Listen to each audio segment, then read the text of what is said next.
चर्चा होगी और किसान भाइयों की प्रयोगशाला के माध्यम से अलग अलग तरह की प्राकृतिक दवाइयाँ, प्राकृतिक खाद हम लोग खेतों में कैसे बना सकते हैं, उस विषय में हम चर्चा करने वाले हैं। और शुरुआती 30 मिनट में मैं अपनी बात रखना चाहूँगा। उसके बाद में जो हमारे किसान भाई हैं और महाराष्ट्र के जो कृषि अधिकारी हैं, वो भी अपने विचार रखेंगे। तो यह जो फार्मर्स लेबोरेटरी का जो कंसेप्ट स्टार्ट हुआ,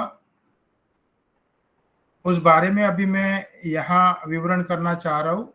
स्लाइड दिख रहा है सबको अभी? जी, दिखाई पड़ रहा। ओके। तो यहाँ जो फार्मर्स लेबोरेटरी का जो कंसेप्ट है, उस कंसेप्ट में जो मुख्य उद्देश्य है, किसान भाइयों को अपने खुद के खेतों में ही खाद कैसे बनाना है या प्राकृतिक दवाई कैसे बनाना है, वह सिखाना है। और इस एक्टिविटी में बहुत सी संस्थाएं अभी इन सब किसान भाइयों की प्रयोगशाला को मदद कर रही है। यह सब संस्थाएं जो महाराष्ट्र राज्य या सेंट्रल गवर्नमेंट की कुछ संस्थाएं हैं। और सबसे बड़ी बात, बहुत से किसान हैं और बहुत सी संस्थाएं जैसी पतंजलि है, ये सारी संस्थाएं इस एक्टिविटी को मदद कर रही है। और सबसे इम्पोर्टेंट बात, जो कंसेप्ट हम लोगों ने 2019 में स्टार्ट किया, उस कंसेप्ट का प्रेजेंटेशन आदरणीय पंतप्रधान नरेंद्र जी मोदी इनके समक्ष, इनके सामने रखा गया। और इसी प्रयोगशाला की आज क्यों जरूरत है? सबसे बड़ी बात अगर हम लोग देखी जाए तो आज किसान भाइयों को मेरा स्लाइड्स चेंज हो रहा है? नहीं, अभी नहीं हुआ। ओके, नहीं हो रहा। जैसा मैंने कहा है कि अभी चेंज हो रहा है? जी हाँ, हो रहा। ओके, ठीक है। जैसा मैंने कहा है कि यह कंसेप्ट हम लोगों ने 2019 में स्टार्ट किया और इसी कंसेप्ट का प्रेजेंटेशन आदरणीय पंतप्रधान नरेंद्र मोदी जी के सामने हुआ है। लेकिन हमें यह किसानों की प्रयोगशाला क्यों चाहिए, ये अलाइड एक्टिविटीज क्यों चाहिए? तो उसका बेसिक रीजन है कि आज किसान जिस तरह से सफर कर रहा है, आज अगर हम लोग देखें, सबसे बड़ी दिक्कत है कि जो एग्री इनपुट है, वो पेस्टिसाइड हो, जो जहर है, जो फर्टिलाइजर है, सीड है, इन सब चीजों का कॉस्ट बढ़ते जा रहा है।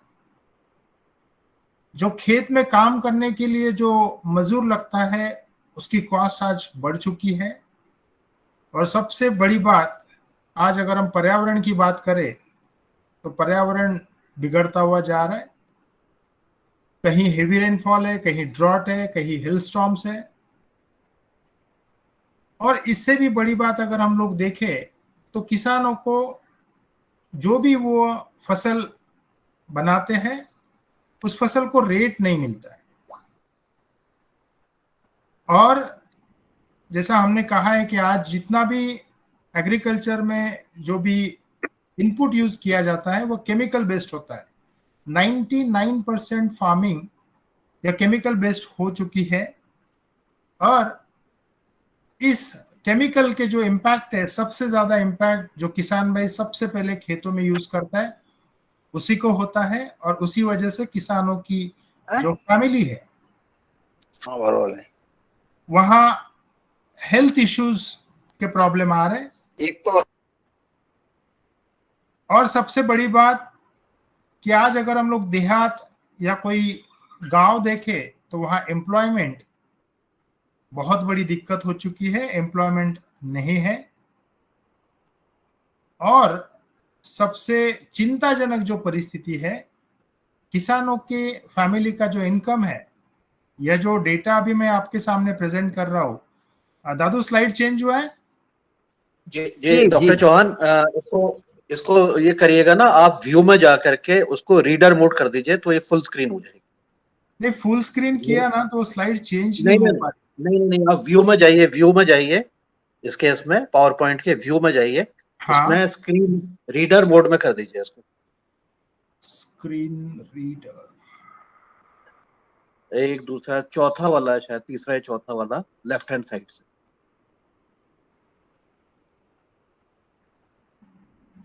रीडर मोड को क्लिक कर दीजिए। हाँ ओके, रीडिंग व्यू, ठीक है। अभी आया? हाँ जी, अब ये आ गया, फुल स्क्रीन आ गई। अभी चेंज हो रही है? बिल्कुल बिल्कुल, अब चेंज हो गई। Okay, thank you, thank you. तो सबसे बड़ी जो दिक्कत है किसान भाइयों की, जो इनकम है, और यह जो डेटा मैं अभी यहाँ प्रेजेंट कर रहा हूँ, यह महाराष्ट्र इकोनॉमिक काउंसिल का जो कमेटी है, उन्होंने यह सब रिव्यू करके यह डेटा रखा है। और अगर यहाँ हम लोग देखते हैं तो कुछ कुछ जगह पे यह जो इनकम अभी सामने रखी गई है, यह सालाना इनकम है। 30,000 तक सालाना इनकम आ चुकी है। इसका मतलब हर महीना 2,500 रुपया। तो हम लोग आज सोच सकते हैं कि 2,500 अगर किसान भाई के पूरे फैमिली का अगर इनकम होता है तो 2,500 में घर कैसे चलेगा। तो यह सब दिक्कतें हैं। इसके अलावा बहुत सी दिक्कतें हैं। आज समय कम होने की वजह से मैं जो मुख्य उद्देश्य है उसी पे चर्चा करूंगा। लेकिन हमें अगर किसानों की इनकम बढ़ानी है तो हमें खेती के अलावा और भी चीजें हैं, उन चीजों पे फोकस करना बहुत जरूरी है। क्योंकि यह जो परिस्थिति महाराष्ट्र में, उसी तरह की परिस्थिति अलग राज्यों में भी है। अलग राज्यों में, और यह सब एवरेज अगर निकाल के देखा जाए तो 50,000 से ऊपर सालाना इनकम किसी भी किसानों की खेती के माध्यम से हो नहीं रही है। मैं ये जो बात कर रहा हूँ, ये एवरेज या बहुत तादाद में जो किसान भाई है उन लोगों की बात कर रहा हूँ। तो यह जो इनकम है, यह इनकम किस तरह बढ़ी जाए। और यहाँ अभी आप एक और चीज देखिए कि इसी महाराष्ट्र में पूना नासिक डिवीजन में इनकम 1 लाख से ऊपर है, जहां इरिगेशन फैसिलिटीज है। और इसी इरिगेशन में अगर देखा जाए तो पानी की क्वालिटी खराब होने के कारण आज मिट्टी का क्वालिटी खराब हो रहा है। भले इनकम बढ़ जाए लेकिन हमें पानी को भी देखना जरूरी है। और पानी क्यों खराब हुआ है? तो मिट्टी खराब हो चुकी है। तो इन्हीं सब चीजों को एक अलग तरह का सॉल्यूशन देने की हम लोग कोशिश कर रहे हैं। और हम लोगों ने 2019 में फार्मर्स लेबोरेटरी का यह कंसेप्ट स्टार्ट किया। और हम लोगों की यह सोच थी कि यह अगर हम लोग हमारे लोकल लैंग्वेज में, लोकल वीडियोस में अगर हम लोग प्रेजेंट कर पाए तो ज्यादा तादाद में हम लोग किसान भाइयों तक पहुंच सकते हैं। और मुझे ऐसा लगता है कि जो भी साइंटिस्ट लोग हैं, जो भी एक्सपर्ट लोग हैं, उन लोगों ने अपने लोकल लैंग्वेज में सारी चीजें रखने का प्रयास करना चाहिए। और उसी वजह से, जैसा यह बात 2019 नवंबर की है, हम लोगों ने सबसे पहला जो आर्टिकल लिखा वह हमारे यहाँ महाराष्ट्र में बड़ी राजा करके एक आर्टिकल पब्लिश होते हैं, उसमें हम लोगों ने ये लिखा। लेकिन 2021 नवंबर में जो एग्रो-1 करके हमारे यहाँ पे न्यूज़पेपर चलती है, 15 लाख किसान हर रोज इस न्यूज़पेपर को पढ़ते हैं।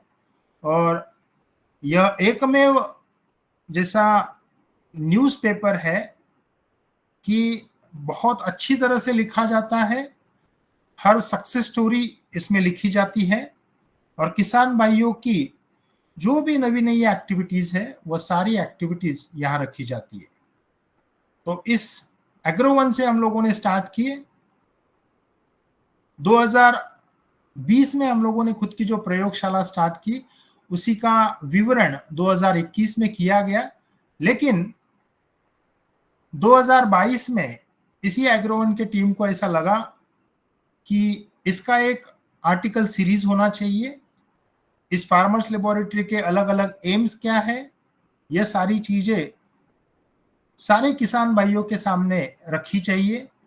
और जैसा 11 आर्टिकल का जो सीरीज है, मैं उस बारे में ही अभी संक्षिप्त में विवरण दूंगा। और यह जो फर्स्ट आर्टिकल पब्लिश हुआ, उस आर्टिकल में मेनली फार्मर्स लेबोरेटरी क्या है, फार्मर्स लेबोरेटरी के एम्स क्या है, हमें किसानों की प्रयोगशाला क्यों चाहिए, हमें किसानों को क्यों सिखाना चाहिए। और सच में कहा जाए, आज की अगर परिस्थिति हम देखें तो पानी का जो परिस्थिति है, जैसा मैं कुछ एग्जाम्पल्स देना चाहूंगा। आज से 24 साल पहले गंगा नदी का पानी चेक किया गया और ऐसा कहा जाता है कि जो इरिगेशन वाटर होता है, जो पानी खेती को दिया जाता है, उस पानी में नाइट्रोजन की मात्रा 1 ppm से ऊपर ना जावे। लेकिन इसी नाइट्रोजन की मात्रा 3.79 तक चली गई थी। अब आप सोचिए कि जहां 1 ppm चाहिए वहां 3.79 हुआ है, इसका मतलब 4 गुना नाइट्रोजन की मात्रा बढ़ी। उसी तरह से इरिगेशन वाटर में हेवी मेटल बढ़ चुका है, और हेवी मेटल की जो मात्रा है, कुछ डेटा, कुछ पब्लिकेशंस ये कहते हैं कि हेवी मेटल में जो कैडमियम सबसे घातक है, उस कैडमियम की मात्रा 25 गुना बढ़ी है। उसके बाद में पानी में जो सॉल्ट लेवल है, जैसा हम लोग आज देहात में तक रिवर्स ऑस्मोसिस आरओ का पानी पिया जाता है, जिसमें सॉल्ट लेवल 100 से नीचे, 100 ppm से नीचे रखी जाती है। पर अगर हम आज की डेट में कहीं का भी ग्राउंड वाटर लेवल, मैं एवरेज जगह की बात कर रहा हूं, नॉर्मली सॉल्ट लेवल 700 से 1000 के बीच में हुआ है। लेकिन जिस खेतों में मैं काम करता था 9 सालों तक, उस खेतों के आसपास में 25 किलोमीटर का एरिया, वहां सॉल्ट लेवल 2500 ppm से ऊपर चला गया है। और यह सब जो पानी की दशा हुई है, वही पानी हम लोग आज पीते हैं। आप सोचिए कि अगर हम लोग 100 ppm का पानी हम लोग पीते हैं, पर जो गौ माता है, उस गौ माता को जो पानी दिया जाता है, वह जो इरिगेशन वाटर है, जो खेती के लिए उपलब्ध पानी है, वही पानी गौ माता को दिया जाता है। और 24 घंटे के अंदर वही पानी दूध के रूप में हम लोग कंज्यूम कर रहे हैं। तो जैसा हम बोएंगे वैसा ही हम लोग पाएंगे, उसी का ये सबसे बड़ा एग्जाम्पल है। और इसी दशा में यह जो चीजें हो रही है, आज पानी में नाइट्रोजन की मात्रा बढ़ने की वजह से जो प्रेग्नेंट लेडीज होती है, सबसे ज्यादा दिक्कत उन्हें होती है। प्री मैच्योर डिलीवरीज, ये सारी चीजें इस पानी के क्वालिटी की वजह से हो रही है। तो अब इन सब चीजों को सॉल्यूशन कैसा दिया जाए? तो जो छोटा सा एक प्रयास हो रहा है कि फार्मर्स लेबोरेटरी, अब फार्मर्स लेबोरेटरी का मतलब क्या है? तो हमें किसानों को सिखाना है, हमें किसानों को जो सही है वही बताना है। और मुख्य 4 उद्देश्य लेकर हम इस प्रयोगशाला के माध्यम से चल रहे हैं। सबसे बड़ा और सबसे पहला उद्देश्य है कि किसान भाइयों को एजुकेट करना है। जो खाद वो खुद पहले बनाते थे, 1950 से पहले की बात, 1960 के पहले की बात अगर हम लोग देखी जाए, तो केमिकल फर्टिलाइजर्स के बगैर भी खेती होती थी। किसान भाई सिर्फ गाय का गोबर, गौ माता का जो गोबर है, वह यूज करके अच्छे से खेती करते थे, मिट्टी अच्छे से रहती थी, हमें अच्छी फसल मिलती थी। और आज हम लोग देखते हैं कि अभी सुबह की सेशन में हम लोग योगाहार जब चल रहा था, तो दादू जिनकी उम्र अभी 75 के पास है, 75 की उम्र में भी वो इतना इंथुजियास्टिक रहते हैं। हम जैसे इस नई पीढ़ी के सभी को लगता है कि हम लोग 70 या 75 तक जाएंगे या नहीं जाएंगे, उसकी भी गारंटी नहीं है।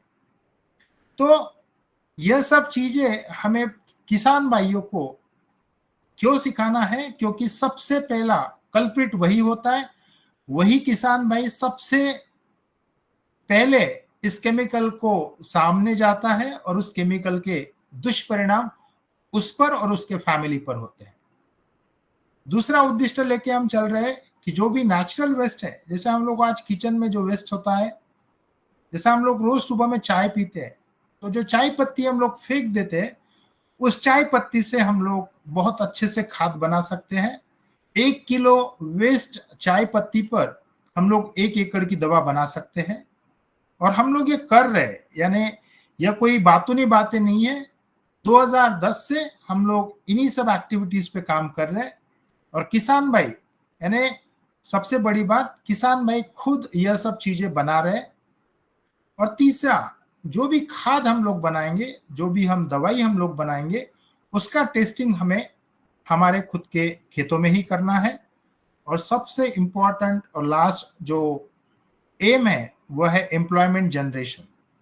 जैसा हम लोग आज देखते हैं, एम्प्लॉयमेंट की वजह से ही पूना और बॉम्बे जैसी सिटी जो महाराष्ट्र में है, आज वहां रहने के लिए जगह नहीं रही है। और यह सब दिक्कतें बहुत अलग अलग तरह की दिक्कतें क्रिएट करती है।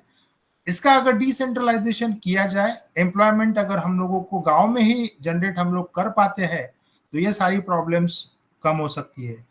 और इसी फार्म लैब के माध्यम से यह एम्प्लॉयमेंट जनरेशन का एक प्रयास हो रहा है। इसमें जो सेकंड आर्टिकल पब्लिश हुआ आर्टिकल सीरीज में, हमें अगर प्रयोगशाला शुरू करना है, तो प्रयोगशाला शुरू करने को हमें रॉ मटेरियल लगता है। तो किसान भाइयों के घरों में ही कुछ रॉ मटेरियल होता है, जैसे मैंने कहा है कि वेस्ट चाय पत्ती है, या सादा हम लोग जो ज्वार और बाजरे का आटा है, चावल का आटा है, उस 1 किलो आटे से हम लोग अच्छे से खाद बना लेते हैं और 1 एकड़ की खाद बनती है। बहुत से किसानों के पास में गौ माता होती है, उस गौशाला के माध्यम से भी हम लोग अच्छी तरह से दवा बना सकते हैं। जैसा गाय से हमको जो दूध मिलता है, दूध से जो दही मिलता है, उस दही या छाछ से हम लोग अच्छे से दवा बना सकते हैं। और 75 से 80% जो रॉ मटेरियल है, वह रॉ मटेरियल किसान भाई के घर में, गांव में या खेत में ही उपलब्ध होता है। 15 से 20% रॉ मटेरियल हमें बाहर से खरीदना होता है। लेकिन जो रॉ मटेरियल हम लोग खरीदे, वह खरीदने के लिए भी 1 एकड़ की अगर दवा बनानी है, तो 15-20 रुपए से ऊपर बाहर से मटेरियल लाना नहीं पड़ता है। और आज हम लोग जो 1 एकड़ की दवा बना रहे हैं, उसको मात्र 50 रुपए से अंदर, और कुछ ही दवाइयां होती है जो 75 से 100 रुपए, लेकिन 100 रुपए से ऊपर खर्चा नहीं आता है। और यही चीज सेकंड आर्टिकल में लिखी गई। थर्ड आर्टिकल में जो सूक्ष्म जीव होते हैं, उसमें ट्राइकोडर्मा, तो आज अगर हम लोगों को ये ट्राइकोडर्मा बनाना है, तो हमें किसानों की प्रयोगशाला में कौन सी फैसिलिटी चाहिए? तो रोटरी शेकर होता है, इडली कुकर होता है, बंसन बर्नर है, पेट्री प्लेट्स है, इनोकुलेशन नीडल है। अभी ये नाम दिखने को बहुत बड़े बड़े नाम दिखते हैं, लेकिन हम लोग सिंपल सा जो इडली कुकर घर में होता है, इस इडली कुकर का वापर करके हम लोग बहुत अच्छी खाद बना लेते हैं। मशीन की भी जरूरत पड़ती नहीं है। अगर हमारे पास 2 या 5 एकड़ खेती होवे, तो 10 एकड़ खेती तक हमें कुछ मशीनरी की भी जरूरत नहीं पड़ती। सिंपल इडली कुकर होवे तो हम लोग अच्छे से खाद बना लेते हैं। और बाकी जो मैं बंसन बर्नर की बात कर रहा हूँ, ये 700-800 रुपए में आती है। पेट्री प्लेट 20 रुपए में, 25 रुपए में, इंक्लूडिंग जीएसटी ट्रांसपोर्ट ये आ जाती है। तो आप सोच सकते हो कि कितनी कम लागत में हम लोग यह प्रयोगशाला शुरू कर सकते हैं। उसके बाद के आर्टिकल में, जो आर्टिकल नंबर 4 है, उसमें इसी सूक्ष्मजीव ट्राइकोडर्मा की पूरी विधि दी है कि किस तरह से आप इस चित्र में देख सकते हो कि किस तरह से हम लोग यह ट्राइकोडर्मा बनाते हैं, यह सूक्ष्मजीव बनाते हैं। और किसान भाई, सबसे बड़ी बात जो चित्र यहाँ दिखाया गया है वह किसान भाइयों ने बनाया हुआ ट्राइकोडर्मा है। आज 100 किसान ऐसे हैं जो साइंटिफिकली यह ट्राइकोडर्मा अपनी खुद की प्रयोगशाला में बना सकते हैं। 2500 ऐसे किसान हैं वह ट्राइकोडर्मा मल्टीप्लाई कर सकते हैं। प्रोडक्शन और मल्टीप्लिकेशन यह 2 फेज होती है। मल्टीप्लिकेशन का मतलब हम लोग जो घर में दही लाते हैं, मान लो 1 किलो दही से हम लोग 50 किलो दही बना सकते हैं, उसी तरह ट्राइकोडर्मा का मल्टीप्लिकेशन भी हो सकता है। आज 2500 किसान कम से कम ट्राइकोडर्मा अच्छे से बना सकते हैं, और 5000 ऐसे किसान हैं जो दही में का जो लैक्टोबैसिलस है उसका यूज करके अलग अलग तरह की खाद बनाना सीख चुके हैं। उसके बाद की जो आर्टिकल थी, जो सूक्ष्मजीव है ट्राइकोडर्मा, आज किसान भाइयों को यह चीज पता है कि ट्राइकोडर्मा एक बायोफंगिसाइड है, लेकिन इसी ट्राइकोडर्मा के बहुत अलग अलग एप्लीकेशन है। यह बहुत अच्छा बायो इंसेक्टिसाइड है, बायो बैक्टीरिसाइड है, यह बहुत अच्छा प्लांट की ग्रोथ करता है। और सबसे बड़ी जो दिक्कत आज अलग अलग क्रॉप सिस्टम में आ रही है निमैटोड्स की, यह निमैटोड को भी कंट्रोल करता है, यह अच्छे से फॉस्फेट सोल्यूबलाइजेशन करता है, और यह सबसे बड़ा फैक्टर है। और इसी वजह से ट्राइकोडर्मा का बहुत ज्यादा डिमांड होता है, क्योंकि आज जो मिट्टी, जैसा हम लोग यहाँ पे जो नांगरनी कहते हैं हमारे मराठी में, वह नांगरनी हम लोग 2 बैलों के माध्यम से करते थे, लेकिन आज 55 से 60 HP का ट्रैक्टर लगने लग गया है। और उसका रीजन यह फॉस्फोरस है जो हम लोगों ने इतने सालों से दिया है। और सबसे इंपॉर्टेंट बात, इस फॉस्फेट का अपटेक यह ट्राइकोडर्मा अच्छे से बढ़ाता है। यह पेस्टिसाइड डिग्रेडर करके बहुत अच्छा काम करता है। और सबसे इंपॉर्टेंट, वेस्ट डिकम्पोजिशन। आज हम लोग जो भी वेस्ट क्रिएट करते हैं, हमारे किचन में हुए, हमारे फार्म में हुए, हमारे डेयरी या गौशाला में हुए, उस सब वेस्ट का कन्वर्शन खाद में करने की ताकत इस सूक्ष्मजीव में है।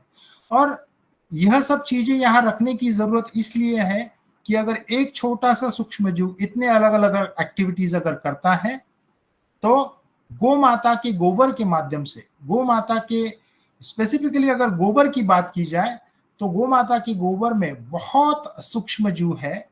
अगर एक ट्राइकोडर्मा इतना काम करता है तो गाय का गोबर कितना काम करेगा, हम लोग इस पे से एक अंदाजा लगा सकते हैं।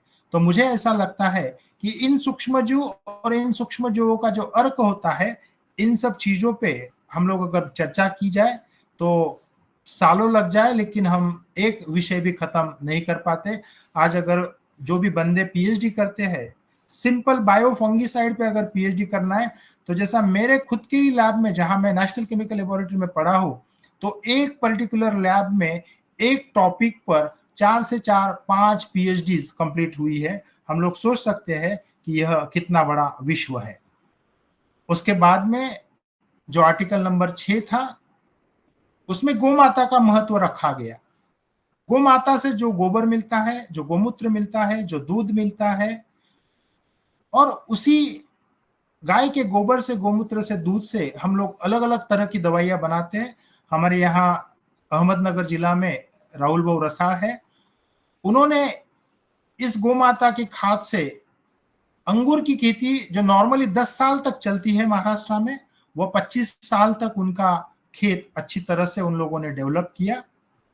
उसी तरह जैसा मैंने गौ माता का एक एग्जाम्पल दिया कि गौ माता महत्व की है, उसी तरह जो भी जानवर है, प्रकृति ने जिसको निर्मित किया है, जैसा भैंस है, तो भैंस का भी खेती के लिए कैसा इंपॉर्टेंस है, हमारी बकरी है उसका कैसा इंपॉर्टेंस है, जो पंछी होते हैं, जो केचुआ है अर्थवर्म है, इन सब चीजों के जो भी वेस्ट है, जैसा काउ डंग है, बफेलो डंग है, बर्ड का ड्रॉपिंग्स है, या अर्थवर्म का जो ड्रॉपिंग्स है, इन सब में किस तरह के सूक्ष्म जीवाणु होते हैं, किस तरह के मेटाबोलाइट्स वो जनरेट करते हैं, यहां तक कि अगर हम लोग गाय, गोमाता या भैंस को अच्छी तरह का खाद अगर हम लोग दे, अच्छी तरह का खाना देवे, तो हमें अच्छे तरह के अमाइनो एसिड गाय के गोबर में मिलते हैं,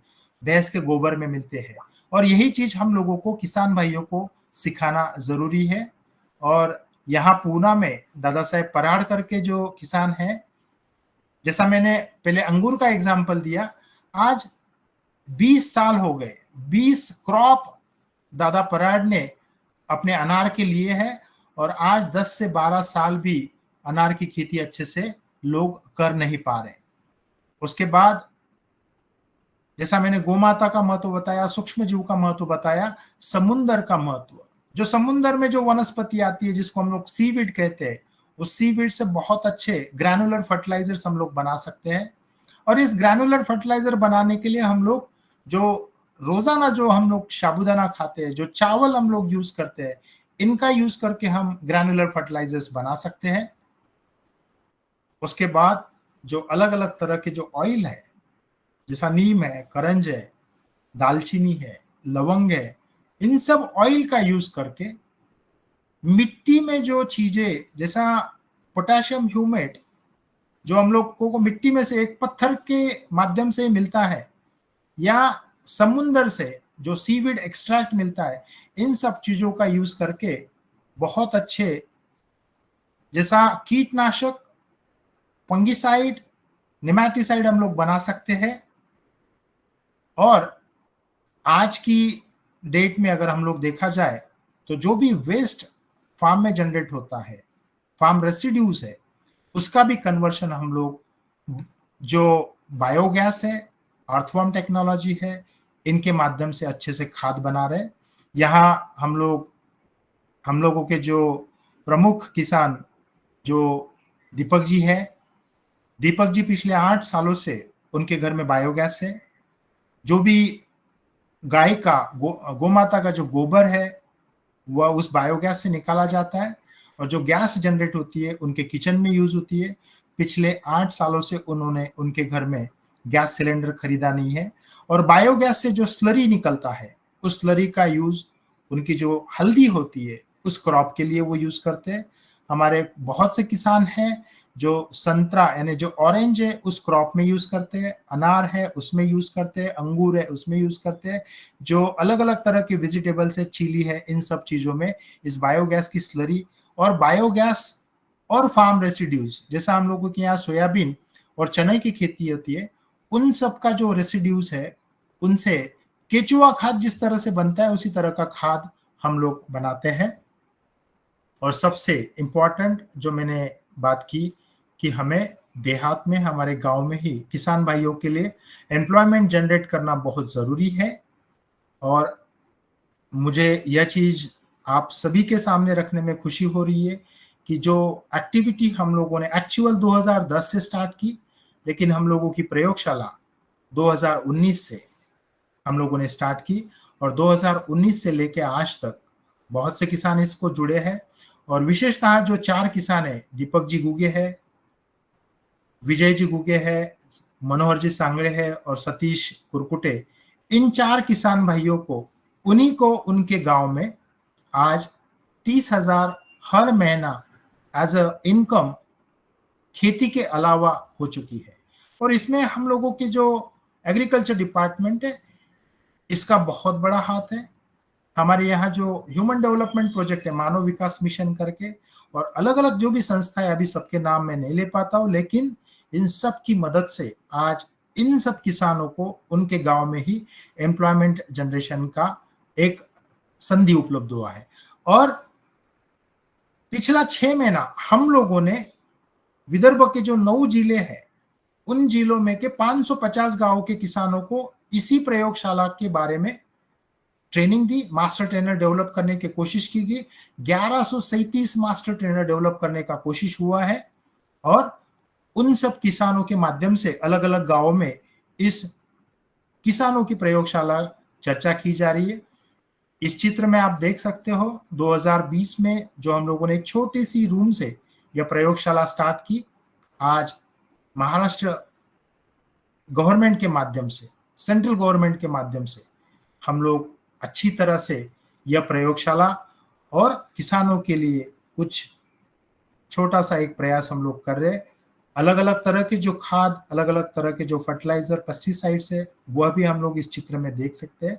और सबसे इंपॉर्टेंट बात, जो किसान भाई आज बहुत बड़े जो सीनियर आईएएस ऑफिसर्स है, बहुत बड़े साइंटिस्ट है, आदरणीय पद्म भूषण डॉक्टर विजय भटकर साहब हो, हमारे एकनाथ जी डवले साहब हो, मानव विकास मिशन के नितिन पाटिल जी होवे, या हमारे तोटावार सर जो, या हमारे जिला की जो कलेक्टर मैडम है, इन लोगों के सामने 1 घंटा आसानी से अच्छे से चर्चा कर पाते हैं।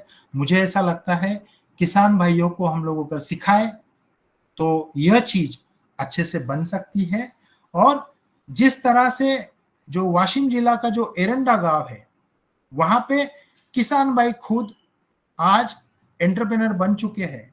उन्होंने शुरुआती दौर में किसानों का गठ किया, उसके बाद उन्होंने आज उनकी खुद की कंपनी एस्टैब्लिश की।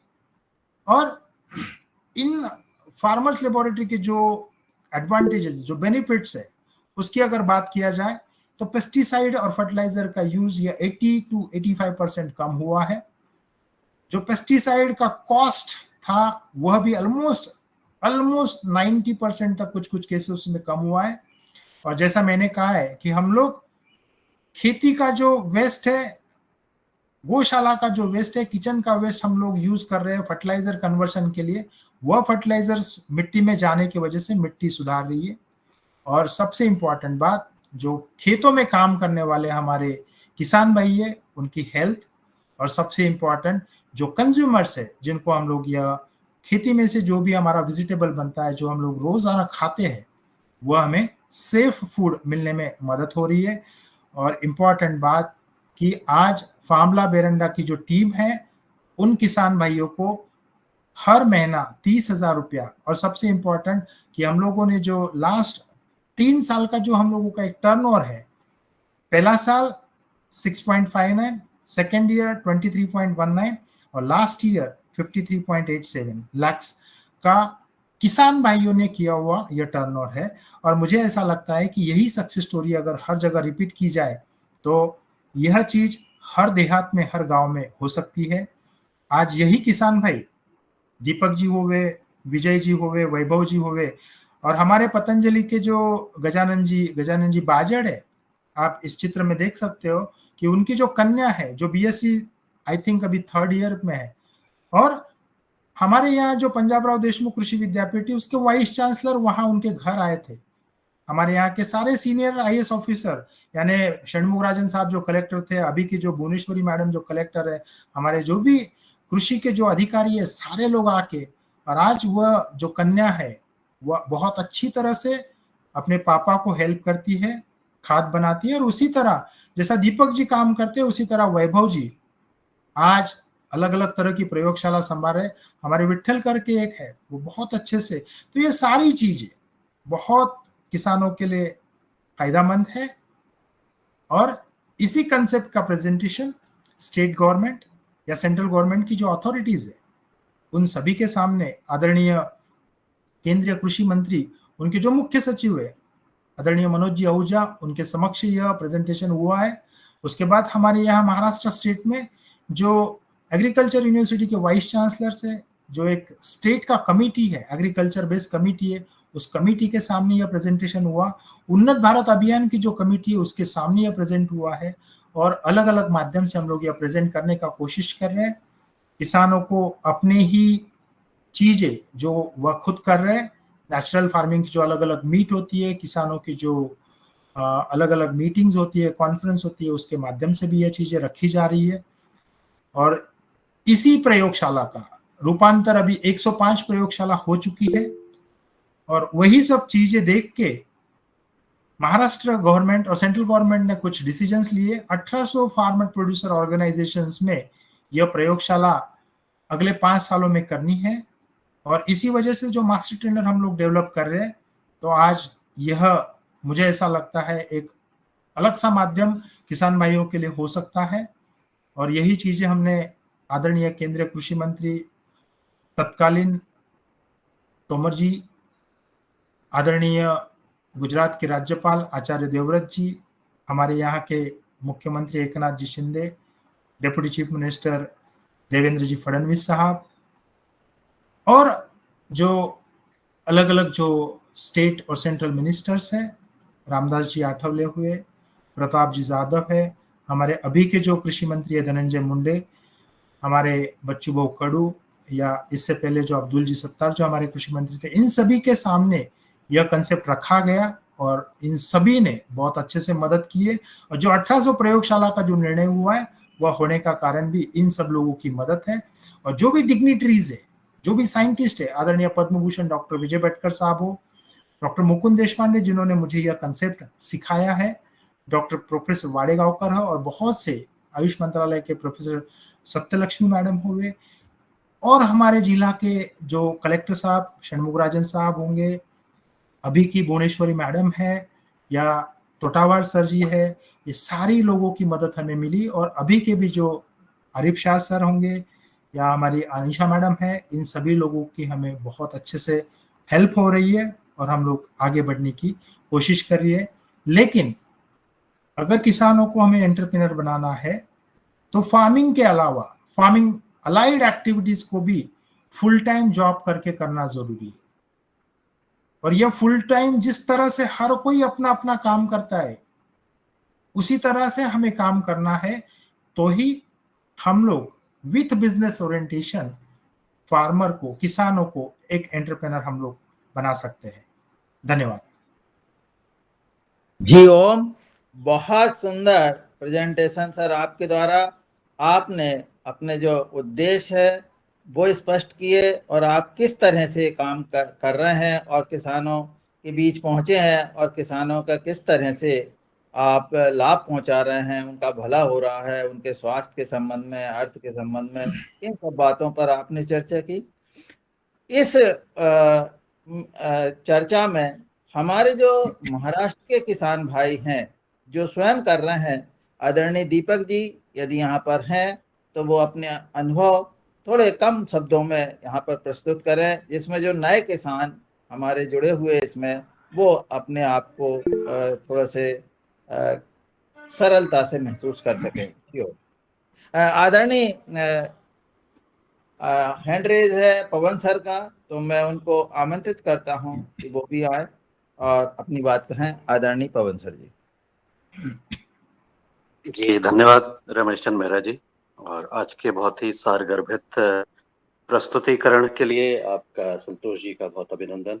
इसी तरह से जो कार्य आप कर रहे हैं इसका और ज्यादा विस्तारीकरण हो, उसमें बहुत सारे लोग इसका उपयोग करें और उनकी जो समस्याएं हैं उसका समाधान हो सके, और साथ ही अपनी समस्या का समाधान करते करते वो इस प्रकृति की भी जो समस्या है, जो उसका भार हमने उसको दे रखा है, उसको भी वो समाधान की तरफ बढ़े।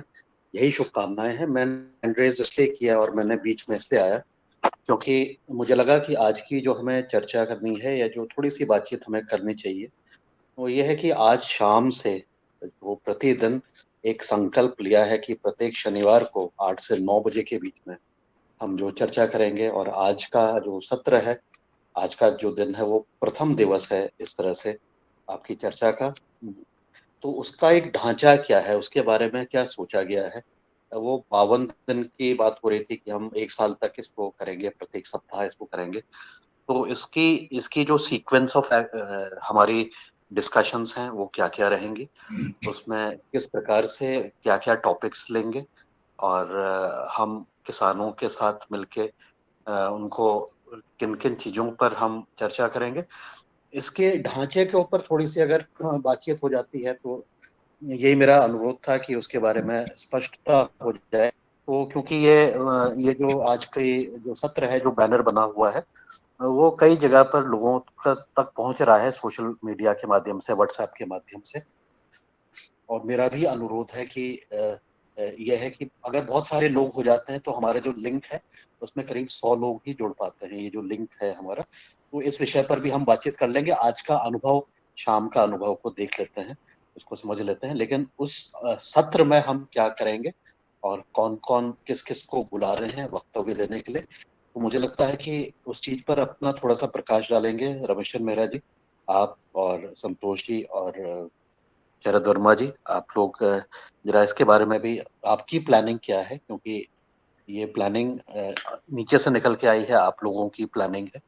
हम तो केवल एक प्रेरक की भूमिका के रूप में यहाँ पर आए हैं। तो इसके बारे में भी जरा स्पष्टता हो जाए, तो फिर हम उसी हिसाब से बाकी जो सदस्य हैं इस योगाहार सत्र के, इस योगाहार पाठशाला को भी नाम दिया गया है कि ये योगाहार की अपनी अपने आयाम, जो अपने इनपुट्स हैं किसान के द्वारा, उसके लिए ये पाठशाला के रूप में ये समझ विकसित हो रही है। जो भी इसको देख रहा है, मुझे भी लोग पूछ रहे थे कि ये पाठशाला कैसी है और योगाहार क्या है, तो मैंने उनको फिर योगाहार की ब्रोशर है वो भी भेज दिया और योगाहार के बारे में भी बता दिया, और बता दिया कि ये पाठशाला किसानों के द्वारा, किसानों के लिए, और इसमें जितने भी लोग सहयोगी की भूमिका अपना रहे हैं उस तरह से वो अपना योगदान करेंगे।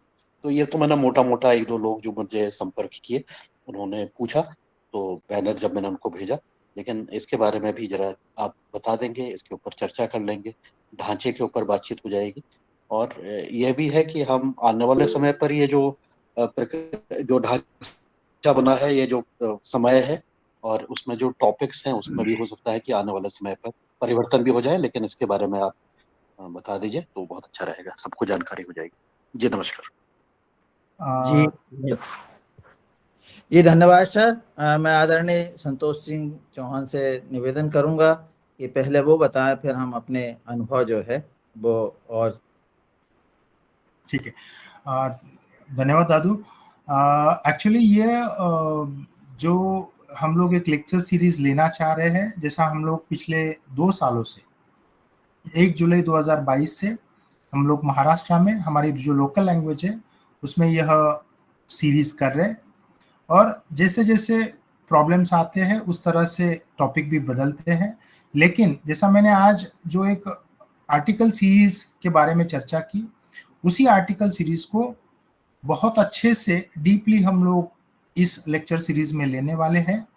और मेरा कहने का यह उद्देश्य है कि 1995 से 1995 से जो भी कुछ मुझे सीखने को मिला है, नेशनल केमिकल लेबोरेटरी के थ्रू हुए या अलग अलग ऑर्गेनाइजेशन के थ्रू, तो वही चीज किसानों को सरलता से रखने की कोशिश रहेगी।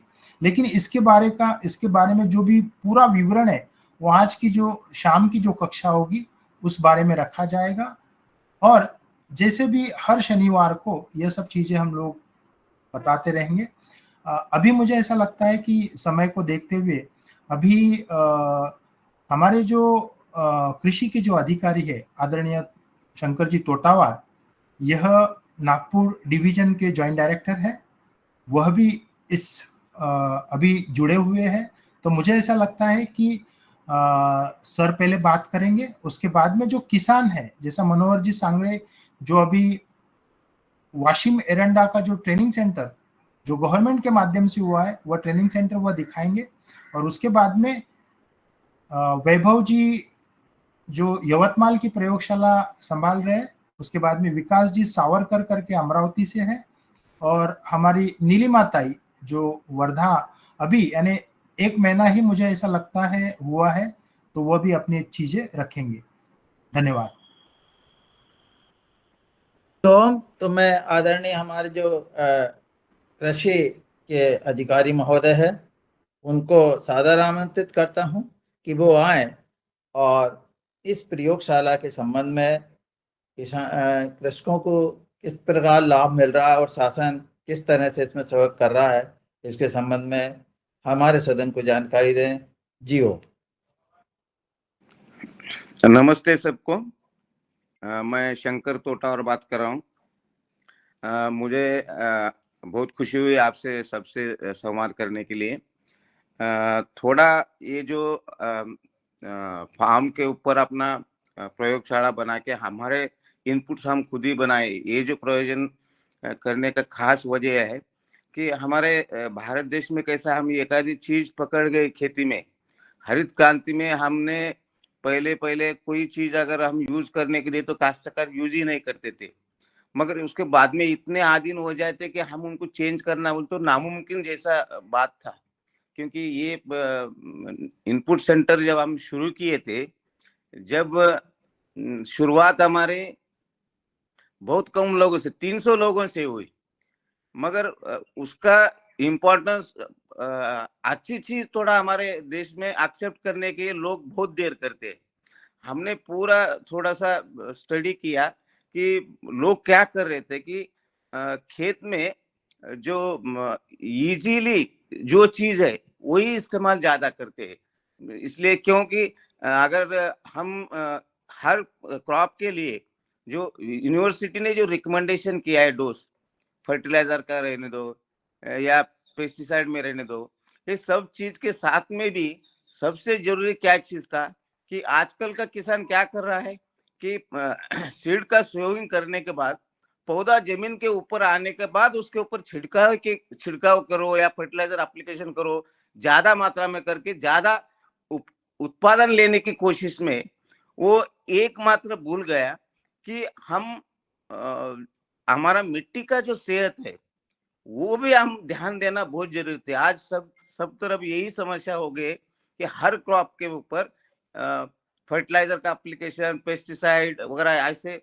पीजीआर, प्लांट ग्रोथ रेगुलेटर्स, इसका इस्तेमाल ज्यादा बढ़ गया। और ये सब समस्या ऐसी हो गई कि अब हर हमारा 2017-2018 में पूरा देश में मिट्टी की जांच करने लगाई। बोल तो इरिगेटेड क्रॉप है तो हम 2.5 हेक्टर का एक सैंपल लिया और 10 हेक्टर का एक सैंपल लेने में हमें ऐसा विश्लेषण हमें प्राप्त हुआ कि हमारी जो भूमाता है उसकी प्रकृति धीरे धीरे खराब होती जा रही है, यानी कि जो सेंद्रीय कर्ब जो है जमीन का वो कम होते जा रहा है। इसलिए सबसे जरूरी हमारे किसान को यही बात करने की जरूरत है, हम सबसे पहले मिट्टी के सेहत को ध्यान देना बहुत जरूरी है। और मिट्टी के सेहत के लिए ध्यान देने की जरूरी है क्योंकि इसके लिए जो भी हम इनपुट्स अप्लाई करेंगे वो हम बाजार से, दुकान से खरीद के लाकर अगर करना है तो ये इम्पॉसिबल है। क्योंकि एक ऑर्गेनिक मैन्योर का एक बैग 400 से 500 रुपए तक है। अगर खर्चा अगर करना है तो और ज्यादा लोगों को प्रॉब्लम में ला सकते हैं। इसलिए हमने ये क्या किया कि जो चीज सॉइल का हेल्थ इंप्रूव करने के लिए जरूरी है वो सब जो निविष्ठा है हम ही खुद बनाए। क्योंकि बाजार से खरीद के हम लाने की आदत तो गिर गई, मगर वही अगर हम बनाते हैं तो हमारा खर्चा कम होता है। ये ध्यान में रखते हुए हमने इसमें महाराष्ट्र गवर्नमेंट एग्रीकल्चर डिपार्टमेंट इसमें सहभाग लिया है। आज हमें बहुत अच्छा लगता है क्योंकि जो हम एक लैब से शुरुआत की थी आज हमारे 105 लैब हो गए। हम महाराष्ट्र में शुरुआत की थी, पता नहीं हल्लो हल्लो धीरे धीरे से ये जो चीज बाहर राज्यों में भी जा रहे, बहुत अच्छी बात है। हम डिपार्टमेंट की वजह से संतोष जी भी प्रयत्न कर रहे हैं कि सबसे इम्पोर्टेंट एक ही है, किसानों का उत्पादन उनके खुद के हाथ में नहीं, मगर लागत पे जो खर्चा हो रहा है वो हम इजीली कम कर सकते हैं। हमने तो 2-3 साल से देखा है सोयाबीन के ऊपर, एक क्रॉप का मैं एग्जांपल देता हूँ, हमारा काश्तकार का खर्चा 4-4.5 हजार रुपए एक एकड़ में। अब तक अगर एवरेज में हम निकालते हैं तो कम से कम 18-19 हजार रुपए एक एकड़ में खर्चा होता था। तो ये खर्चा कम करके उत्पादन उससे ही ज्यादा आ रहा है। मगर पहले साल थोड़ा हल्लो हल्लो इम्प्रूव जैसे जैसे होता है, क्योंकि कुछ ऑर्गेनिक में थोड़ा सा कोई चेंजेस हम हल्लो हल्लो ला रहे हैं। मगर अभी हमारे काश्तकार को भरोसा, तो उनको ये हो गया है, तसल्ली हो गई कि हम इससे लागत कम अगर करते हैं तो हमारा नेट प्रॉफिट जो है वो बढ़ रहा है। तो अभी इसके बाद में भी मैं भी हर संडे को जो हमारे महाराष्ट्र में हम काश्तकार के लिए जो भी 1 घंटे का 2 घंटे का जो हम वीडियो कॉन्फ्रेंसिंग करते हैं, तो आपके साथ मैं भी जुड़ा रहूंगा। कोई प्रॉब्लम है तो मैं मेरे डिपार्टमेंट की वजह से या गवर्नमेंट ऑफ महाराष्ट्र की वजह से मैं आपकी समस्या जो है वो समस्या मैं सुलझाने की कोशिश करूंगा। धन्यवाद। जी ओम, बहुत बहुत धन्यवाद सर। आपने जो हमें हमारे सदन को आश्वासन दिया है कि आप जुड़ करके राज्य स्तर, जिले स्तर और राष्ट्रीय स्तर की जो समस्या है उनके उन पर हमें सहयोग करेंगे। अब मैं आदरणीय दीपक जी को आमंत्रित करता हूं कि वो किसान होने के नाते अपने अनुभव सुनाए। आदरणीय दीपक जी।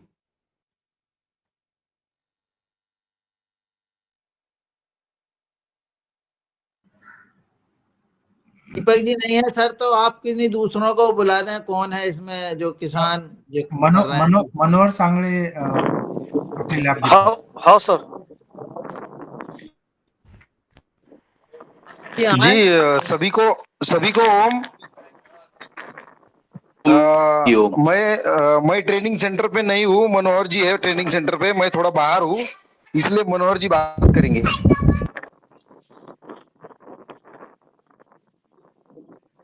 हाँ मनोहर जी प्लीज बात कीजिए। हाँ पता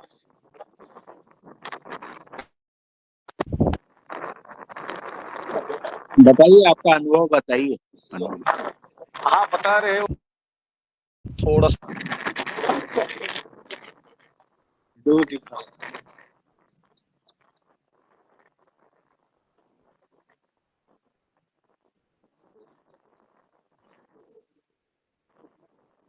नहीं आ रही सर। हाँ जी। ये जो हमारी नमस्कार सभी को जी ओम। मैं मनोज जी सांगळे। ये हमारे किसान भाइयों का जो चौहान सर ने बताया आपको, ये ट्रेनिंग सेंटर जैसे प्रशिक्षण केंद्र गवर्नमेंट के माध्यम से हमको ये मिला है। सीधा करें, सीधा ही करें जैसे पहले था वैसे ही। हाँ ठीक है, ठीक। हाँ ठीक है सर।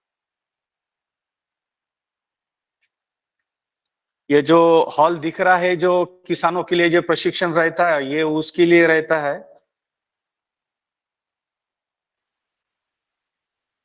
और किसानों के लिए सबसे आसान भाषा माध्यम से हम जो है उसका जो ग्राफ्स है उसके माध्यम से हम किसानों के लिए आसानी से सिखा सकते हैं जो क्या क्या चीजें लगती है, कैसे बनाते हैं, क्या प्रोसेस है, सब चीजें ये ग्राफिक के माध्यम से हम किसानों को ओपनली सिखाते हैं।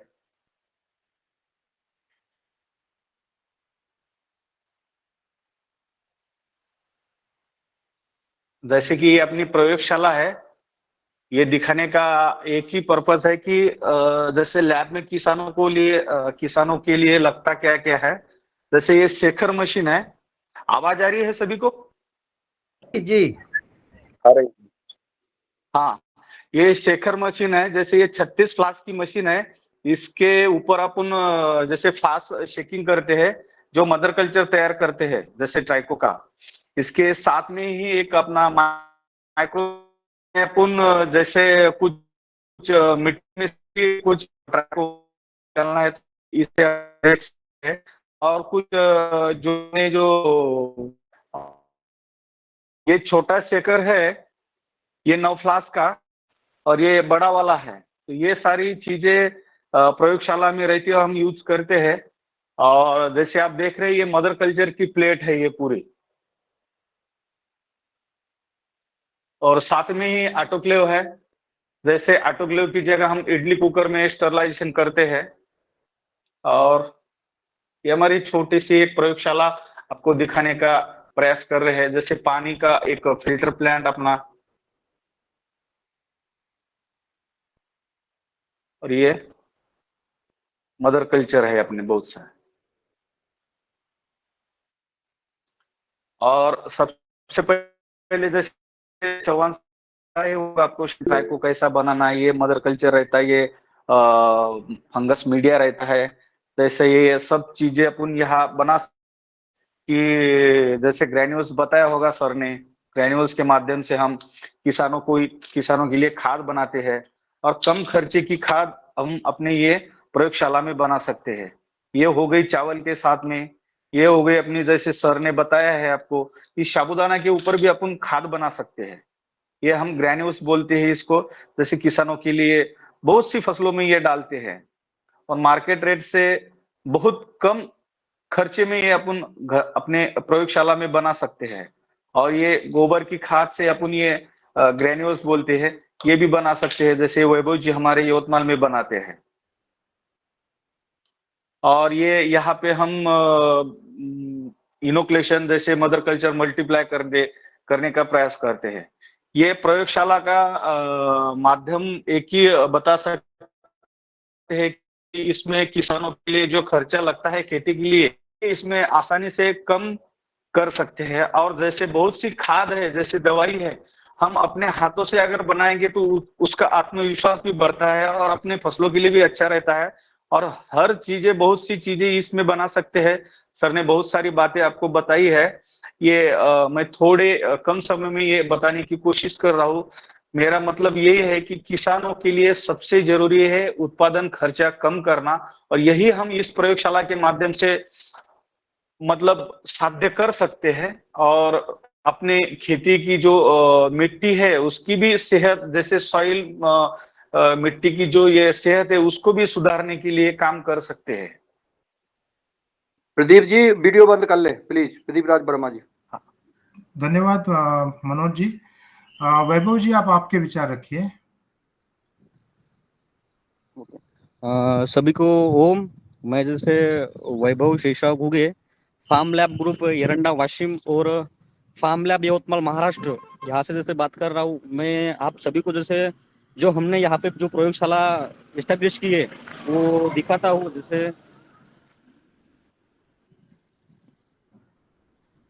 ये जो आपको प्रयोगशाला दिख रही है, एक्चुअली ये प्रयोगशाला जय किसान ग्रुप एरंडा वाशिम और आदरणीय डॉक्टर संतोष जी चौहान सर और हमारे जो गवर्नमेंट के अधिकारी है शंकर जी टोटावर सर, इनके माध्यम से जैसे हमने यहाँ पे प्रयोगशाला जैसे चालू की है। ये प्रयोगशाला के माध्यम से हम हमारे जो लैब है इसके अंदर जो ट्राइकोडर्मा है वो ट्राइकोडर्मा का मल्टीप्लिकेशन करते हैं। तो वो आपको मैं थोड़ी सी चीजें जैसे दिखाता हूँ कि किस किस माध्यम का उपयोग करके हम यहाँ पे ट्राइकोडर्मा मल्टीप्लाई करते हैं। जैसे सबसे जो इम्पोर्टेंट पार्ट है इसके अंदर, जैसे कि बाबा कुछ मीडिया लगते हैं, तो इन जो आपको दिख रहे होंगे, जैसे यहाँ पे ये मीडिया है, तो ये मीडिया का उपयोग करके उसके बाद में ये जो मदर कल्चर की प्लेट दिख रही है आपको, ये मदर कल्चर का प्लेट के उपयोग करके उसके बाद में ये जो आपको यहाँ पे ऑटोक्लेव जो दिख रहा है, एक्चुअली जो हमारे संतोष जी सर है उन्होंने जो ऑटोक्लेव के लिए जो किसानों को जो खर्चा आता है, तो अगर ये ऑटोक्लेव अपन लेने के लिए जाए तो कम से कम 30 से 40 हजार रुपए में जैसे अपने को मिलता है, तो वो खर्चा कैसे कम करे, इसलिए हमारे डॉक्टर संतोष जी चौहान सर ने जैसे बाबा ये जो इडली कुकर है, तो ये इडली कुकर का उपयोग करने के लिए जैसे हमको बताया है। और ये इडली कुकर हम मार्केट में से 200-2,500 हजार रुपए तक ला सकते हैं। और इसमें भी जो अपना ऑटोक्लेव जो काम करता है वही काम अपने इडली कुकर में होता है। और ये इडली कुकर के माध्यम से हम स्टीम स्टरलाइजेशन करते हैं। और उसके बाद में ये रोटरी शेकर अभी हमारे मनोज जी ने आपको दिखाया है। उसके बाद में ये हम ट्राइकोडर्मा जैसे यहाँ पे प्रिपरेशन करते हैं, लेकिन ये ट्राइकोडर्मा बनाने के बाद में जो ये ट्राइकोडर्मा का उपयोग हुए उसके बाद में सीवीड का उपयोग करके नीम करंज तेल, दालचीनी अर्क, इसका उपयोग करके है जो ग्रैन्यूल्स है, ये ग्रैन्यूल्स भी जैसे हम यहाँ पे बनाते हैं। उसके बाद में बाबा ये कोटिंग की हुई है, लेकिन ये चावल अपने को जैसे महंगे गिरते हैं, तो अपने को अपने खेत में या अपने जो गाय से जो अपना खेत में से रॉ मटेरियल निकलता, जो वेस्टेज निकलता, उससे हमने ये जो ग्रैन्यूल्स दिख रहे हैं आपको, ये ग्रैन्यूल्स जैसे हमने यहाँ पे बनाया, यानी कि इसका खर्चा एक 2 से 3 रुपए या 4 रुपए तक ही आता है, उससे ज्यादा नहीं आता। उसके बाद में ये जो आपको जो दिख रहा है हमारे लैबोरेटरी, इसमें हम जो भी तंत्रज्ञान हमने अभी डॉक्टर संतोष जी चौहान सर से हमने सीखा है, वो तंत्रज्ञान किसानों तक पहुंचने के लिए हमने ये बाजू में दिखा था आपको, यहाँ पे हमने ये यहाँ पे हमने कॉन्फ्रेंस रूम जैसे बनाया है। यहाँ पे हम जो भी हमारे लैबोरेटरी का तंत्रज्ञान है वो किसानों को जैसे यहाँ पे ट्रेनिंग देते हैं। उसके बाद में जो हमारे लैब में जो भी दवाइयाँ जैसे बनती है तो वो दवाई का उपयोग हम जैसे पपीता की खेती होवे, संतरा की खेती होवे, आम की खेती होवे, जैसे इसमें करते हैं। लेकिन ये दवाई जो अपनी जैसे अपन जो भी बैक्टीरिया बनाते हैं उसको क्या लगता है कि खाने के लिए कुछ चीजें लगती है। तो मैं आपको एक चीज दिखाना चाहता हूँ कि जैसे हमारा यहाँ पे गाय गोठा है तो उसमें जा रहा मैं तो दिखाना चाहता हूँ मैं आपको गाय गोठा हमारा कि जो जो भी अपन जीवाणु बनाते हैं जैसे उसके लिए खाने के लिए जैसे ऑर्गेनिक कार्बन लगता है और वो अपने को ऑर्गेनिक कार्बन जो अपनी गाय है, जो गाय का गोबर निकलता है, गोमूत्र निकलता है, उससे अपने जमीन के अंदर जो भी बैक्टीरिया खाने के लिए बैक्टीरियल मीडिया लगता है जैसे खाने के लिए, वो अपने गोबर के माध्यम से अपने बैक्टीरिया को मिलता है और उससे अपनी जमीन जो है, एक तो जमीन भी अच्छी बनती है और अपने जीवाणु भी अच्छी तरीके से मल्टीप्लाई होते हैं। तो मैं अभी हमारे गाय गोठे में जैसे आया हूँ तो मैं आपको हमारा भी गाय गोठा दिखाता हूँ, फिर इसके बाद में गोबर गैस भी आपको भी दिखाना चाहता हूँ। जैसे ये हमारा यहाँ पे गाय गोठा है और ये हमारे गाय गोठे में हमने पूरी गिर नस्ल की गिर गाय जैसे यहाँ पे हमने लाई है। तो ये जो नस्ल है एक्चुअली ये भावनगर जो है, भावनगर की पूरी जैसे नस्ल है। तो हमारा जो मेन पर्पज है कि बाबा किसानों का जो खर्चा है उसको तो कम करना ही है, लेकिन उसके बाद में हम यहाँ पे ब्रीड मल्टीप्लिकेशन यानी कि किसानों के पास में अच्छी गाय, देसी गाय किसानों के पास में जाए, वैसा हमारा ये यहाँ पे कंसेप्ट है। और उसके बाद में ये जो आपको गाय हमारे दिख रही है, जैसे यहाँ पे दूध की गाय है, उधर हम जैसे प्रेग्नेंट गाय रखते हैं वो बाजू में। उसके बाद में जैसे यहाँ पे बिगर जहाँ जो दूध नहीं देती गाय, जैसे वहां पे हम इसको उनको इधर रखते हैं। उसके बाद में जैसे इधर जो है हमारा जो बच्चों के लिए हमने ये बनाया है, यहाँ पे हम बच्चे रखते हैं। और जो जो गोबर हो या गोमूत्र हो, जो इसका उपयोग हम क्या करते हैं कि इधर हमारा जैसे बायोगैस है, तो मैं आपको ये बायोगैस भी दिखाना चाहता हूँ।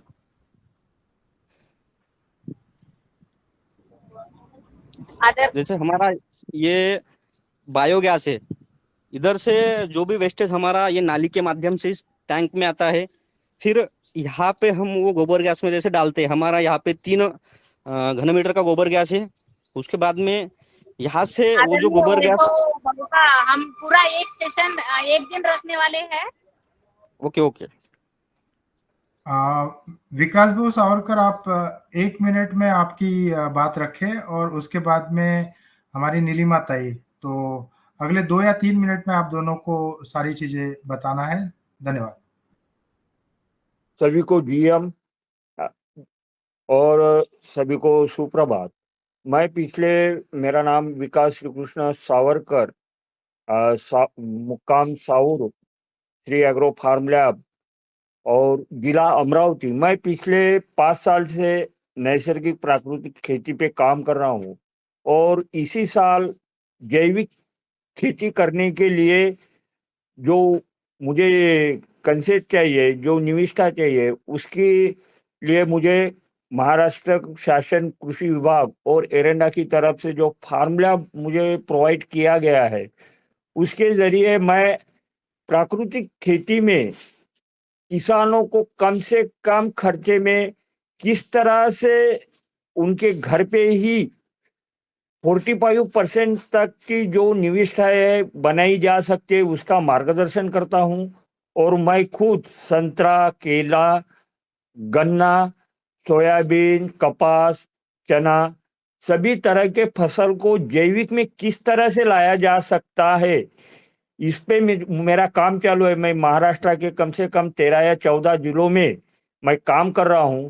और किसानों को जो डर है कि केमिकल के सिवा या पेस्टिसाइड्स के सिवा आप खेती नहीं कर सकते, उसे जैविक की तरह खेती करने के लिए, और जैविक में कोई भी अपना लॉस नहीं होता, जो भी होता है वो प्रॉफिट होता है, उसको किसानों को समझाकर उन्हें जैविक खेती में लाने का मेरा प्रयास चालू है। मेरे यहाँ पे अमरावती के बहुत सारे एग्रीकल्चर कॉलेज के ट्रेनिंग भी हुए, और खास करके मैं किसानों को, जो आने वाले किसान हैं जिनकी इच्छा है कि जैविक खेती किस तरह से किया जाए, इसका मार्गदर्शन करता हूं। और आने वाले समय में मेरा ये प्रयास है कि महाराष्ट्र में ज़्यादा से ज़्यादा ज़मीन अपनी प्राकृतिक खेती, जैविक खेती में किस तरह लाया जाए, इसका मैं काम कर रहा हूँ। शायद मुझे उम्मीद है कि फार्म लैब एरंडा और महाराष्ट्र शासन कृषि विभाग इसमें जो सहयोग मेरा कर रहा है, इसके तरह से मैं काम करना चाहता हूं। और नया एक मिशन जो हाथ में लिया है उसे कंप्लीट करने के लिए आप सभी का सहयोग के लिए धन्यवाद। नीलिमाताई, एका मिनिटामध्ये प्लीज. सर, मी नीलिमा अक्कलवार, मैं खरांगना से बात कर रही हूँ, वर्धा। मैं 25 साल से खेती से जुड़ी थी। अभी पिछले 3 सालों से हम कुछ अलग करने की सोच रहे थे, एक गुट है हमारा, लेकिन हमें कुछ रिस्क लेने की हमें हिम्मत नहीं थी। लेकिन जब हमारे कलेक्टर सर और आत्मा की तरफ से हमें ट्रेनिंग मिला एरंडा में, जहाँ आदरणीय चौहान सर थे, और जो ट्रेनिंग वहीं से हमें लगा कि नहीं, हमें जो चाहिए थे वो यही है, क्योंकि हमने पूरी प्रकृति को बिगाड़ डाला है, जमीन से लेके पानी तक सब बिगाड़ डाला। और उसे अगर हमें, हमारा जो रोल है उसे सही मात्रा में, सही ढंग से उसे अच्छा करना, तो वो ये काम था। और हमें जो खेती में लागत थी वो बहुत ज्यादा थी, उसे भी हमें कम करना था। और जो हम अभी बाहर से लाते हैं उसमें क्या आता है, कितना भेसल है, ये हम कुछ समझ नहीं सकते। लेकिन हमें खुशी है कि हम हमारे प्रकृति के लिए कुछ कर रहे हैं, हमारे भाई बहनों के लिए कुछ कर रहे हैं, और हमारी आय भी इससे बढ़ेगी। और हमें खुशी है कि हम जो भी करेंगे वो प्रकृति के लिए करेंगे। जैसे माँ को खुशी होती है अपने बच्चे ने कुछ किया, उसी तरह हमारी प्रकृति भी हमसे खुश होंगी। और मुझे ऐसा लगता है कि जो सबसे ज्यादा एनर्जी हमारे कृषि में लगती है, और सबसे ज्यादा एनर्जी कृषि से ही निकलती है, तो वो अच्छी एनर्जी हमारे पास अगर आई तो हमारा देश भी तरक्की करेगा। मैं एक सेकंड में आपको हमारी लैब भी दिखा रही हूँ। ये हमारी लैब है, जहां आज भी बैच लगाई है हमने। यहाँ पर हमने खाद बनाया है, यहाँ पर स्लरी है, और यहाँ पर हम सब निर्जंतुकीकरण का काम करते हैं। और कलेक्टर सर ने अभी विजिट की, सब देखा और सब ठीक से बताया हमें। और मुझे खुशी है कि हम आप लोगों के साथ जुड़ी हूँ। धन्यवाद सर। धन्यवाद ताई. दादू, आप आगे की. तो सर, अभी समय तो पूर्ण हो रहा है, लगभग हो ही गया है, तो मैं केवल 5 मिनट और सदन से लेना चाहूँगा।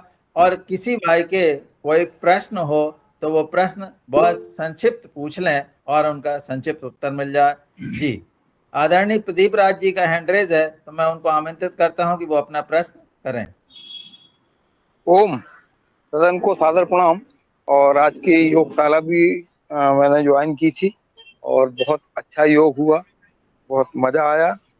और चौहान साहब को हम लोग कई बार सुन चुके हैं और उनके बताए हुए फार्मूले हम अपने खेत में अप्लाई भी कर रहे हैं, तो उनको बहुत बहुत साधुवाद। क्योंकि हमने देखा कि खेत की उर्वरक शक्ति में और खास तौर से जो निमेटोड्स थे उनके कंट्रोल में हमें ट्राइकोडर्मा के थ्रू काफी फायदा हुआ है, ये हमने अपने बगीचे में महसूस किया है। मगर मैं उनसे, अभी उन्होंने बोला था कि समुद्र के शैवाल से भी वो एक कोई बहुत अच्छी खाद बना सकेंगे। उसी संबंध में मेरा एक क्वेश्चन था कि हमारे नर्मदा नदी है और बहुत सी छोटे छोटी नदियां हैं जिनमें जलकुंभी नाम की एक चीज जो है, और अजोला की तरह एक वनस्पति बहुत तेजी से फैलती है और जल स्रोत को खराब भी कर दे रही है। वो उनको एकत्रित करके क्या हम किसी तरह बहुत अच्छी खाद बना सकते हैं? उस पर कोई काम हुआ है क्या? क्योंकि सर ने बताया था कि कुछ जी जी सर, बस प्रश्न पूछ लें, प्रश्न का जवाब देंगे सर। तो वो अजोला जैसी कोई चीज पे मतलब कोई विशेष खाद बनाई जा सकती है क्या किसी विधि से? अजोला से हम लोग खाद अच्छे से बना सकते हैं। सिर्फ मुझे ऐसा लगता है कि अभी समय कम होने की वजह से आज शाम में जो कक्षा होगी उस कक्षा में ये सारे जो सवाल है पहले लिए जाएंगे और उसके बाद में हम लोग आगे बात करेंगे। और कहने का मतलब जो समुंदर का पानी है और नदी का पानी है, दोनों का डिफरेंस होता है। जो समुंदर के पानी में जो वनस्पति हमें मिलती है उसी से बहुत अच्छी खाद बनती है, लेकिन नदी का जो पानी है उस पानी के बारे में थोड़ा हम लोग शाम के चर्चा सत्र में इस बारे में चर्चा करेंगे। हाँ, नदी जी का ओम। पानी है सर। जी जी ओम, बहुत बहुत धन्यवाद। मैं आखिरी जो अंतिम जो है वो आदरणीय पवन सर से और 2 मिनट बात करना चाह रहे हैं कि वो अपने दे दें प्रतिक्रिया, फिर हम अपनी कक्षा का समापन करें आभार के बाद। आदरणीय पवन सर जी। जी बहुत बहुत धन्यवाद। सर आवाज नहीं आ रही, एक आवाज नहीं। जो जी अब आवाज आ रही है? हेलो, जी अब जी आवाज आ रही है? अच्छा जी जी धन्यवाद। बहुत बहुत सुंदर वार्ता आज की। सबकी कुछ प्रश्न भी आगे हैं, जिज्ञासाएं भी हैं। मुझे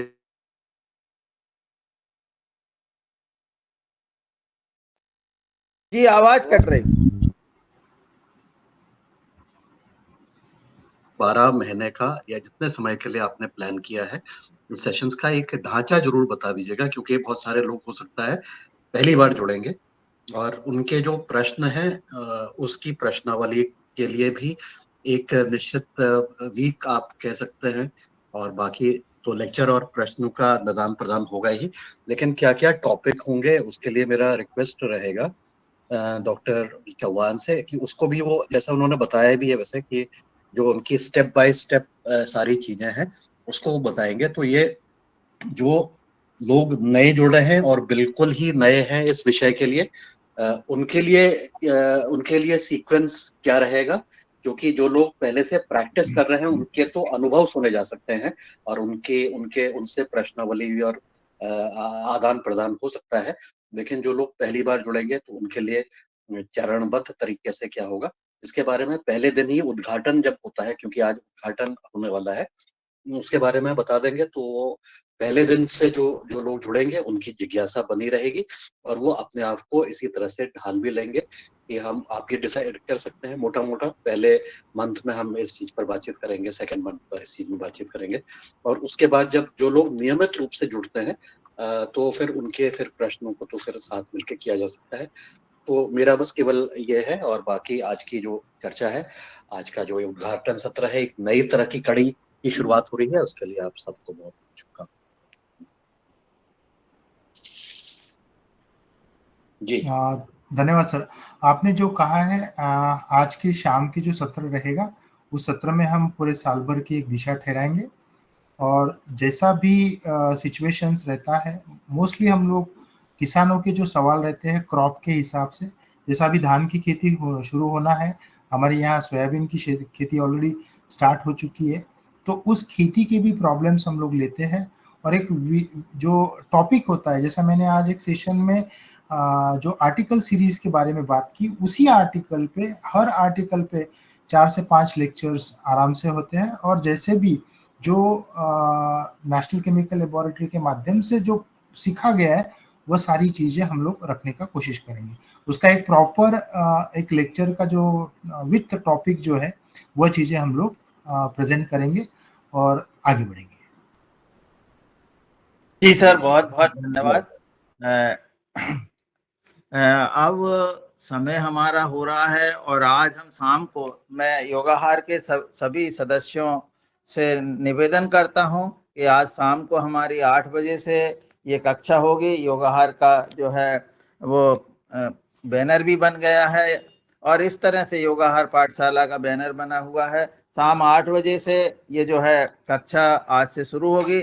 आज पूरी इस कक्षा में हम जो है साल भर में या जो भी हम अपने कार्यक्रम को निर्धारित करेंगे वो सारी जानकारी दे दी जाएगी। और नए किसान मतलब हमारा ये है कि जो भी हमारे साथी जुड़ जाएं, वो यदि प्रथम दिन से जुड़ते हैं और वो ज़्यादा अच्छी तरह से किसी बात को समझ पाएंगे। अन्यथा क्या होगा कि जो बात बीच में जुड़ाएंगे वो छूटते जाएंगे या फिर हमको बार बार वही चीज़ दोहराना पड़ेगा, तो वो जो पहले से जुड़े हुए लोगों को वो अच्छा नहीं लगेगा, बस उनका रिवीजन होगा। तो हम ये चाहते हैं कि जो भी जुड़ना चाहते हैं, जो हमारे साथी, हम आपस में चर्चा कर लें, उन्हें अभी आज की कक्षा की बात बता दें और जो जुड़ना चाहें उन्हें हम जोड़ लें। बस इतना ही मेरा है। और ये आज संतोष सर का बहुत बहुत धन्यवाद, और सबसे बड़ा तो हमारे योगाहार का धन्यवाद है, पवन सर का धन्यवाद है, जिसके माध्यम से हम सब लोग इससे जुड़े। और जब हमारे संतोष सर योगाहार के पहले मुख्य वक्ता बने थे, उनसे जो हमने बातें सुनी और हमारे डॉक्टर दुबे जी जो कानपुर के हैं, उन्होंने नागपुर से हैं, उन्होंने हमें इसके लिए प्रोत्साहित किया, आपसे संपर्क किया, हमें पूना ले गए, वहाँ पर प्रशिक्षण दिलाया। तो इस तरह से हमारे साथ में योगाहार का बहुत ज़्यादा सहयोग रहा है। हम उनके आभारी हैं। हमें जो बैनर बना के दिया है आदरणीय दीपक वशिष्ठ जी ने, हम उनके आभारी हैं। संतोष सर के आभारी तो हैं, देवा जी के आभारी हैं, विनायक जी के, हम सब पूरे इसके आभारी हैं। आदरणीय विनायक जी कुछ कह रहे थे, तो मैं जी आप कुछ कह रहे हैं सर? नहीं, आभार कर दीजिए। दादू लिंक यही रहेगी क्या? लिंक यही रहेगी या यही कोई रहेगी? नहीं, लिंक यही रहेगी जी। इसी लिंक पर हम शाम को जुड़ जाएंगे। और कुछ इस संबंध में कोई बात पूछना है तो आप पूछ सकते हैं। जी ओम। आदरणीय पवन सर हैं, मैं हूँ, हमारे आदरणीय शरद भैया है, हमारे मुन्नीलाल जी हैं, या संतोष सर हैं, आप जिनसे भी पूछना चाहेंगे तो पूछ लेंगे। जी ओम। आज शाम को 8 बजे से कक्षा प्रारंभ होगी। जी धन्यवाद सभी का बहुत बहुत आभार कर दीजिए आभार। शरद भैया, आज की योगाचार्य और आज के चीफ गेस्ट और मुख्य वक्ता का आभार कर दीजिए शरद वर्मा जी, और समापन की घोषणा। जी, आज की योगशाला बहुत अच्छी रही। आज बहन जी ने बहुत अच्छे से योग कराया और नए जोश के साथ योग कराया, उनका बहुत धन्यवाद। आज हमारे मुख्य अतिथि सबसे पहले संतोष सर बने थे और आज वो हमारे नींव के पत्थर बन गए हैं, उनका भी बहुत आभार। और वो जिस दिशा में ले जा रहे हैं, ऐसा लगता है कि किसान की जो लागत है वो निश्चित कम होगी। और आज शाम को सभी लोग जुड़ें और उस नई विद्या का उसका लाभ लेवें और अपने खेत तक इस फार्म लैब को पहुंचावें। सभी का बहुत बहुत धन्यवाद। आज जितने भी वक्ता आए महाराष्ट्र से, उनका भी बहुत धन्यवाद। उन्होंने बहुत अच्छी लैब दिखाई और आज वहाँ के जो अधिकारी थे जिन्होंने लैब के लिए प्रयास किया, उनका भी बहुत धन्यवाद। सभी लोगों का बहुत धन्यवाद। शाम को फिर नए जोश के साथ मुन्नीलाल सर जी को मैं आमंत्रित करता हूँ, कुछ कहना चाह रहे हैं जी। धन्यवाद। और हम सब लोग आज उपस्थित रहेंगे शाम को रात को 8 बजे, और ये नई शुरुआत जो करने जा रहे हैं, जो रासायनिक खाद का जो है, जो हम बदले में हम जो ट्राइकोडर्मा बवेरिया बैसियाना स्वयं किसान बनाएंगे, ऐसा महत्वपूर्ण विषय पे आज रात को हम किसान भाई सीखेंगे। सब लोग जुड़ें और अपने समाज को जोड़ें, अपने मित्रों को जोड़ें, क्योंकि ये बहुत महत्वपूर्ण कार्य आज शुरू करने वाले हैं। जो उपस्थित हैं आज के सदन में, उन सभी को प्रणाम, सबका आभार करते हुए आज की योगाहार कार्यक्रम को यहीं विराम देते हैं। रात को आज शाम को मिलते हैं 8 बजे अपने मित्रों के साथ, किसान भाइयों के साथ। सब लोग एक दूसरे को यही लिंक भेज दें और सबको आमंत्रित करें, कॉल करके उनको जोड़ें, क्योंकि यह समाज हित में बड़ा पुण्य का कार्य होगा। सबको प्रणाम। ओम। सभी को ओम ओम। जी ओम। जी ओम। ओम। जी ओम। सभी को ओम। बहुत बहुत हार्दिक हुए। जी ओम सर, प्रणाम।